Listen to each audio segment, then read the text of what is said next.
Hey friends, Dave Paulides, CanAm Missing Project, and I am Dave Paulides. But that's really the boss who you're looking at right here. That's Huck L. Berry. She is the executive producer, the brains behind the outfit, and she's a good girl. Oh yeah, she's a good girl. Oh yeah. And if you guys don't understand Pyrenees, they love affection. But when it's time to do business, get out of their way. They're very protective. If you got a flock of sheep, they will protect them till the end. They'll die protecting. And they don't care if there's a dozen coyotes or just one. They will make sure that those animals live. That's just built into their blood. They're outstanding, very lovable. They'll take affection all the time, all the time. Please watch Missing 411 National Parks, Washington State, available on Amazon. If you've watched it, do me a great favor. Please, pretty please, leave a review on Amazon. People say, Dave, how do you leave a review on Amazon if you've watched it on Amazon? That's easy. Log into your account on Amazon. Look at what you've ordered on your account. And right next to where you ordered, there's a tab there that says leave a review. Go back and leave the review.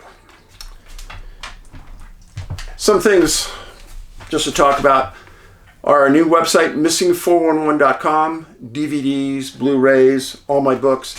Don't ever buy a book on Amazon, online, anywhere other than us, because you'll get ripped off. Right now on Amazon, our books are selling for $150 to $200. On my website, $25. People on Amazon just take advantage of people. It's horrific. It really gets me mad. What else? Gather Up. Gather Up is one word. G-A-T-H-E-R-U-P. Events. Gather Up events. And they're holding two big events this year. Two big conferences that I will be at in Ocala, Florida, and in Gatlinburg, Tennessee. I'll be speaking at both of those this summer.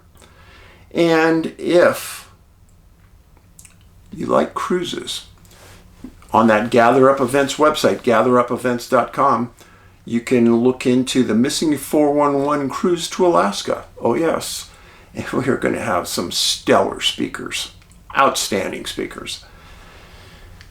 And it's going to be a good time. Here to talk to you about a case today. But I'm also here to talk to you about a letter I got. It's an interesting one. It says, Dave, I want to share a few thoughts with you regarding the Missing 411 video you did of the young girl who resided outside of Austin, Texas. And she disappeared close to the Colorado River where her home was. Yes, she was at a mailbox. She was going to walk home with the mail when her mom was driving home. And then the video of her brother's fate. I too share your outrage at what occurred, both. Her brother, years later, 20, maybe 15, 18 years later, her brother was a deputy sheriff. Undercover deputy sheriff. A person crossed the road, hit his car head on and killed him. Though nearly 30 years later, it feels as if it just happened yesterday in your telling of the story. From your analysis of this case, I have gleaned these observations. 1, the victim dies from severe skull fracture, the nature of which could be a fall from height. That was the girl walking back from the mailbox. They found her in a roadway, deceased. Canines only tracked to a point, but no further. 3, victim found in plain sight, and in this case, quite close to where she was taken from. Location very close proximity to water. Time of day about 4 o'clock. Perhaps most vexing is how the girl was discovered and must be an arranged position. Her mom said that her body was placed as though someone put her there. However, the primary mystery remains why. I've been asking myself this since the first reading of your Missing 411 books. I suppose there are undoubtedly a number of perpetrators behind the missing, possibly interstellar, interdimensional, even satanic. The one in question favors proximity to water. It resides there. It sallies forth to find sustenance, but not in the way humans and most other creatures do this on this planet. It's not to consume per se. This being is not visible to the naked eye of humans. It may utilize a form of psychic thought or camouflage to avoid detection until it pounces. The entity is also quite strong compared to humans. Strong in a physical sense, I don't know, but it's obviously strong enough to overcome our will. Stealth is to its advantage. Animals like dogs, etc., have senses much more refined than us, and often detect things they fear and avoid them. Perhaps this creature comes and goes through the activation of a closure of a portal. It could also account for its stealth as well. Back to the question of why. I'm beginning to think that the number of victims found with skull fractures is not just happenstance. Could it be that the entity seeks is not flesh, but rather life force? It targets the victim, secures, crushes the skull. Once the body, or rather the brain, begins to die, the entity draws upon the life force, the soul, energy, and adds it to its own. I realize this sounds far-fetched. However, our body is a piezoelectric machine. We generate energy, have brain waves, etc. We know what kind of reservoir of life we hold. I think some people realize that they are holding this life force. I also believe that others don't understand that our soul is something that probably travels with us when we die. Who knows what kind of reservoir of life we may hold? Back to the 411 case in question, why was the young girl's body found posed? Certainly it would be a mistake to ascribe any human emotions such as sympathy, empathy, love, etc., to a creature we know nothing about, such as might be incapable of thought, or if so, not relevant to humanity. Based on our track record, would not be surprised. However, maybe some emotion is present by this case. The entity has taken the life of a young, innocent human.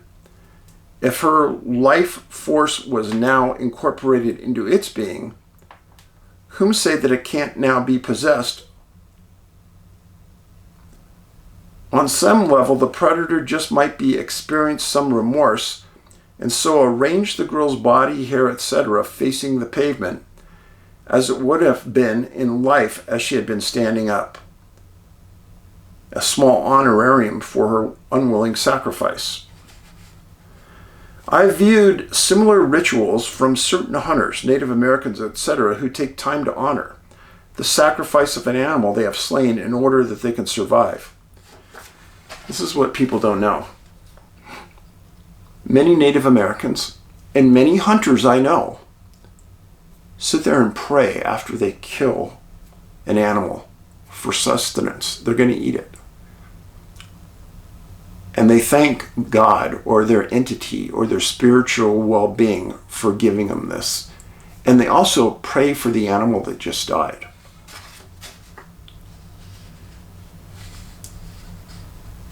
I just cannot believe the body was posed as it was, as if she tripped, just fell flat on her face, in a lame attempt to fool us into believing that is why she died. Quite a stretch, I know. One alternative I envisioned was this creature sneaking up behind and snatching the girl, then heading towards the road and river. Perhaps she was struggling as it stopped in the road, held her by the waist or legs, and slammed her face down on the pavement, resulting in the injury suffered. Then in the girl's last moments, absorbing her life force, posing the body, and returning to its hide. However, one would think such action would likely leave bruising on her body and be revealed during autopsy. Lastly, the young girl never likely knew what happened to her.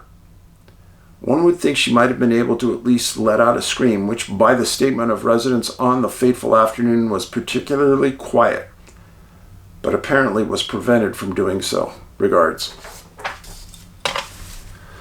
I love it when viewers pay attention to the intimate details. If you go back to that video I did, the mother said that it was extraordinarily quiet that day.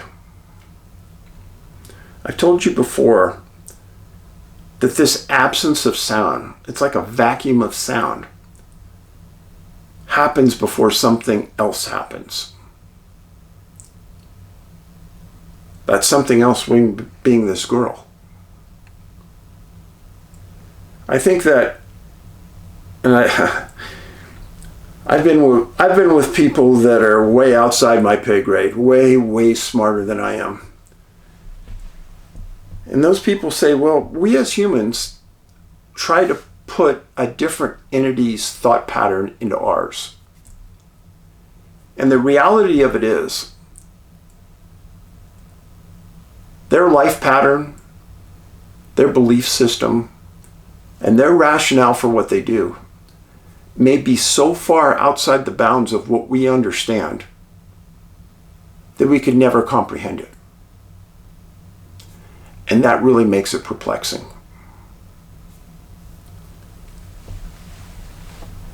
Fred, thank you for that letter. It was very thoughtful.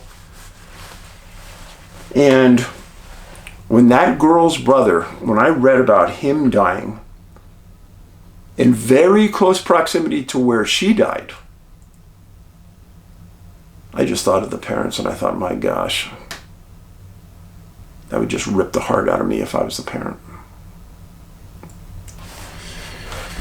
Okay, let's get on to the story for today.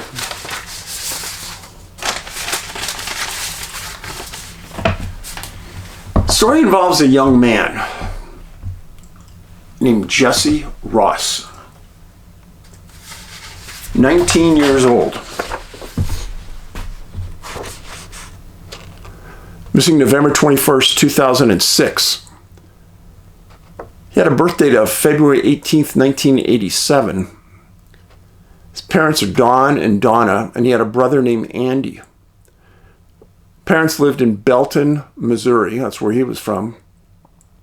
And he was at the University of Missouri at Kansas City. He was a sophomore. He had pledged to a fraternity, Lambda Chi Alpha. He was a communications major on a scholarship to the university. Described as super smart. Everyone loved him. He got to school and he got an internship at a radio station, 95.7 The Vibe. Internships don't necessarily turn into anything. It's more like a meet and greet extended. Well, it got extended because they loved him at the station. He did such a great job that they gave him a paid position starting December 1st, 2006. Remember, this incident happened November 21st. He was told that he was going to be on-air talent with the show on their channel called Shorty and the Boys Morning Show. And he had already been known by people on the air as a character called Opie. He was out of his mind happy. Everyone who knew him described Jesse as very friendly, good-humored, extremely smart, interested in sports and music, and fearless. The investigation led to the campus police at the university, and they said that they never had an interaction with him, so he was never in trouble. Now, November 18th, 2006, Jesse and 13 other University of Missouri students traveled to Chicago for something called the Model United Nations Program. It's where students challenge themselves with issues related to the United Nations in what this organization can put together as the most life-accurate challenges that UN delegates face. The conference location was the Sheraton Hotel Waterfront, the 301 East North Water Street on the river in Chicago. 1,200 students from across the U.S. arrived on the 18th. Now, the Missouri delegation, they were staying at the Sheraton a half mile away, the 4 Points by Sheraton. It's about a 10-minute walk between the two Sheratons. Everyone stated that the first 2 days went exceptionally well. Jesse was doing a lot, having fun, being in meetings. He was rooming with a friend that he had known for a long time named Ralph Parker. They were sharing a room together. Now, this is where the part I want you to start paying very close attention.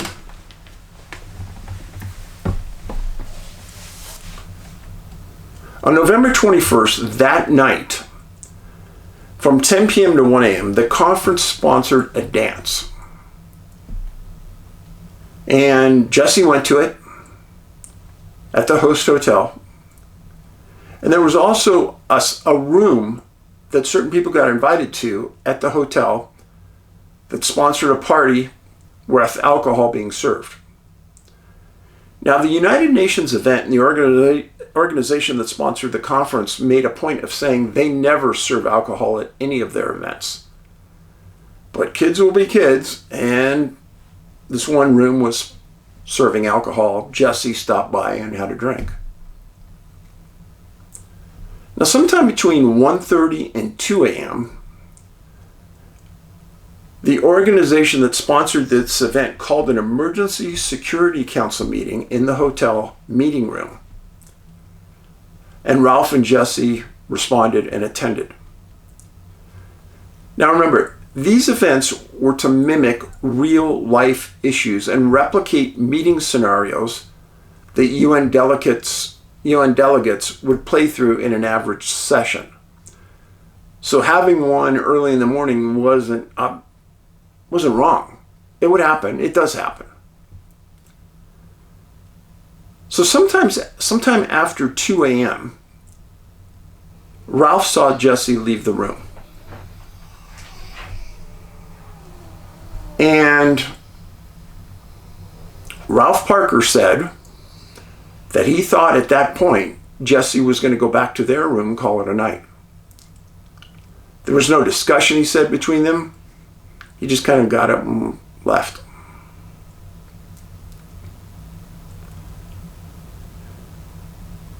Now, at about this point, the investigation revealed that Jesse is seen stepping out the front door of the Sheraton.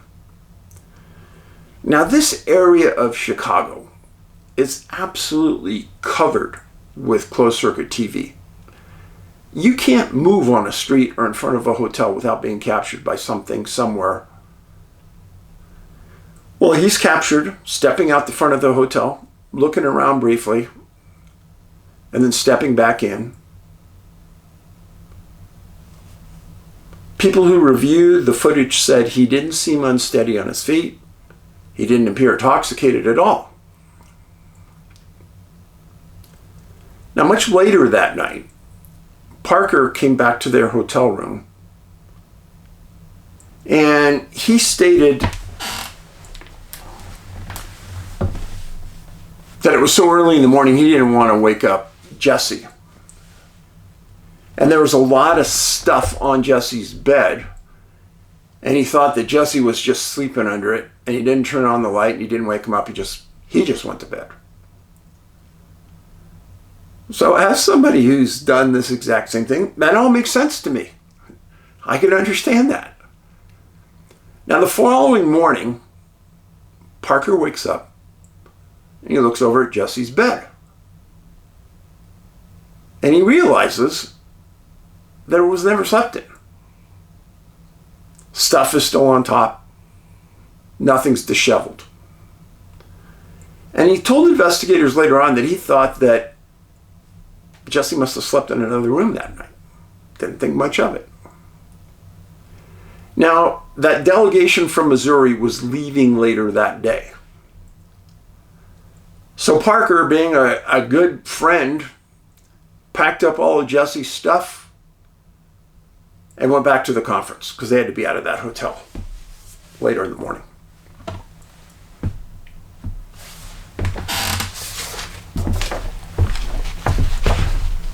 This is the Chicago River right here. This is the Sheraton that's having the conference. 301 is the address. The walking path to the Sheraton that the Missouri delegation is staying at is right here. So you go down here, follow the river, and go up this road, and you're there. Everybody said it's about a 10-minute walk. And, again, you're under camera footage all the time. So Jesse hasn't been seen now since 2 a.m. that morning.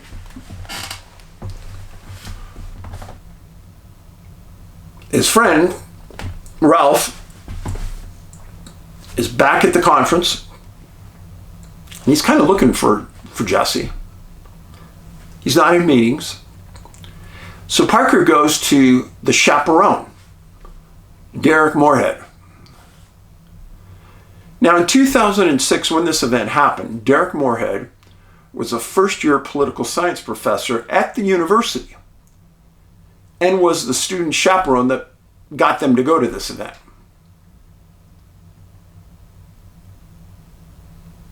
Now, when Parker came back to the hotel after cleaning up for Jesse, notifying Moorhead that things started to kick into gear.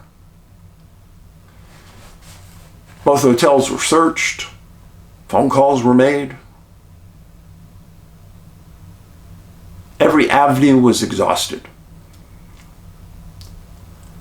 It was becoming late in that afternoon, and the students had to go home. So Moorhead sent the students home without him. He then walked 2 blocks to the police station to report Jesse as missing. Then he gets out Jesse's emergency contact card and he calls Jesse's parents in Missouri.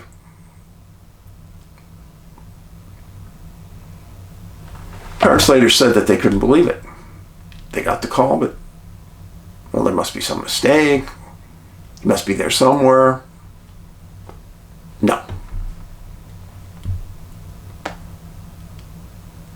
Parents said that they would get on a flight immediately and get out there. Well, there was weather issues that delayed their departure for quite a while. Now, Moorhead was interviewed by the press about Jesse going missing. This is what he said. He goes, "This is just surreal. He just disappeared. How does a human being just disappear?" Those were his words.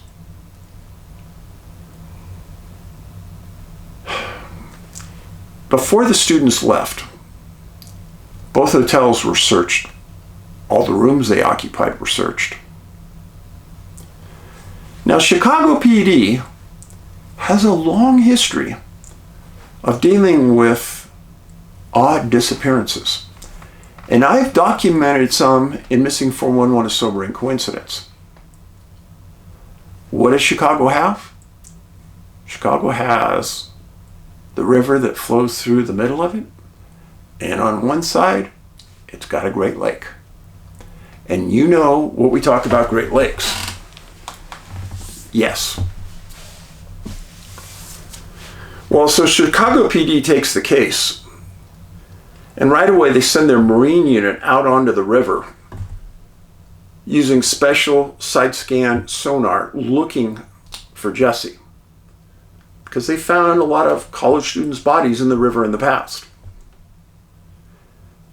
And then they went out and they gathered all the CC closed circuit TV footage they could for that night from everywhere in that area.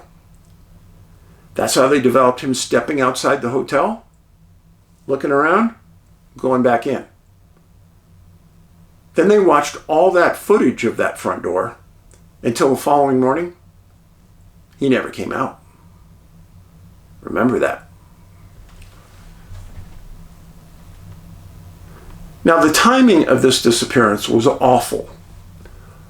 All 1,200 possible witnesses had left Chicago, and by the time the police department got this case, it was just 2 days away from Thanksgiving break, where all the students go home, people have personal vacations. Bad timing. As a former policeman, I can tell you that when everyone departs a scene, it's impossible to put that scene back together, and people start to forget. Now, Chicago PD did go through both hotels, and they stated they interviewed over 100 people and possible witnesses. One of the investigators that had this case was Sergeant Helen Zemek. She was interviewed. She stated, her words, not mine, "He just disappeared off the face of the earth. It's like poof." That was her whole statement. You don't hear police officers and sergeants saying things like this.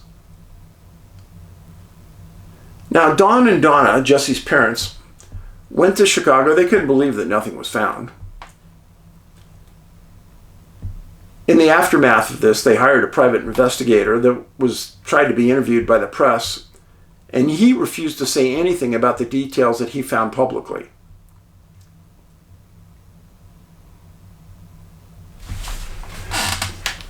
No comment about that. Now, there was a sergeant for Chicago PD named Rizzo, and he had this case during the later part of his career. He's since retired. He stated there was never any activity on Jesse's credit card. Not one piece of valuable evidence was ever developed. No tips have ever been received that led to anything, his words. He went on to say that this is one case that haunts him in his retirement. Now, Jesse was a member of a fraternity that I spoke to you about earlier. And they went out and they sold t-shirts to promote the awareness of the case and help the family. In 2017, Donna, Jesse's mom, says that she believes Jesse's in heaven with God. But she said she doesn't have a good relationship with God right now, because they sent him 1,200 kids to Chicago and he only sent 1,199 home. Oh, I feel that pain. I know what you're talking about.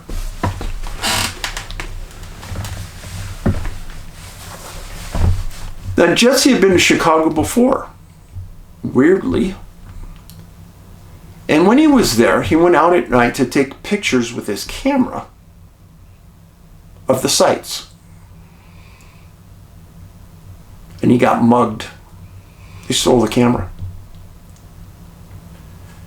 He never reported it to the police, except he told his mom. And his mom said, before he left, "You got to promise me you're not going to go out there at night, take pictures alone. You be careful, you walk with people." He said, "I promise, Mom." Now, the Monday before this incident happened, Jesse called his mom. She described him as having fun and doing fine. The money that was raised by the parents went into a lot of things, but there were huge billboards put up throughout Chicago with Jesse's picture. Remember what Sergeant Rizzo said, nothing ever was developed that helped, nothing found. Rizzo went on to say that I know our department gave this case 110% effort. Another thing that was said is that Jesse never, ever showed any signs of depression, sadness. Some people made some innuendos that maybe he left the country or he took his life. People that know him, the people around him said there's no way. He had too much in life going for him. He was going to come back, and after Thanksgiving break, he was going to be on the radio show as a personality. And he was only a sophomore in college. The guy was doing unbelievably well. And he was an intellect, too. Now here's the part, when I read it, I couldn't believe it. It said that Ralph Parker, the friend Jesse spent or shared a room with at the hotel, he died in 2008 in a car accident.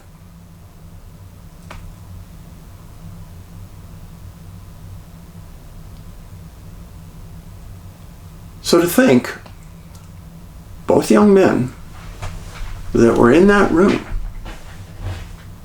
are probably the only two young men that have disappeared or died in that entire event. It's quite a coincidence, folks. I just want to tell you, I think that's very odd. Ultra odd. What are the percentage chances that that would ever happen again at a conference with 1,200 kids? I'd like to know. They must be insurmountable.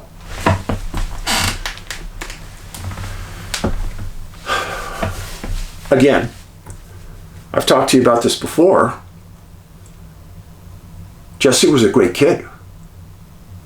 Super smart. Everybody liked him. I could not find one negative thing said about Jesse. No one. Everybody liked him.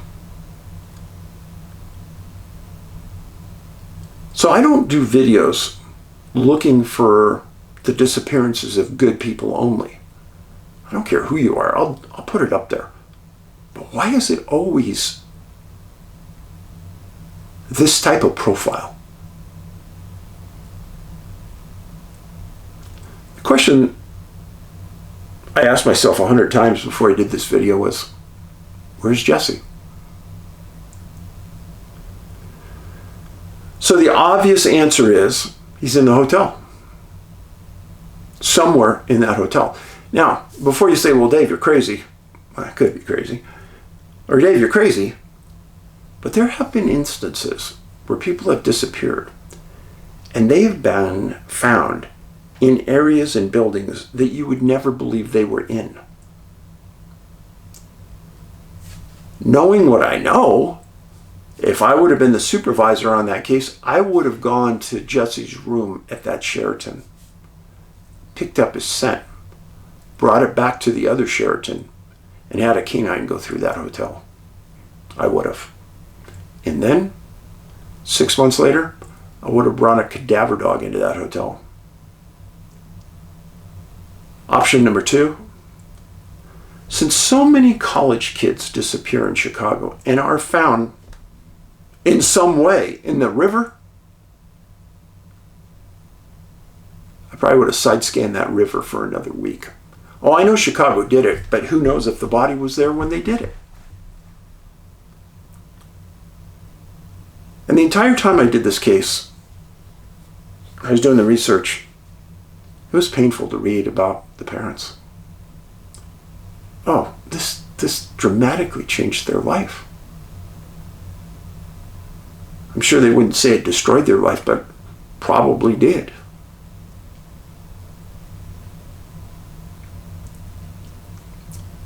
I'd like to know what one of the best psychics in the world would have to say about this case.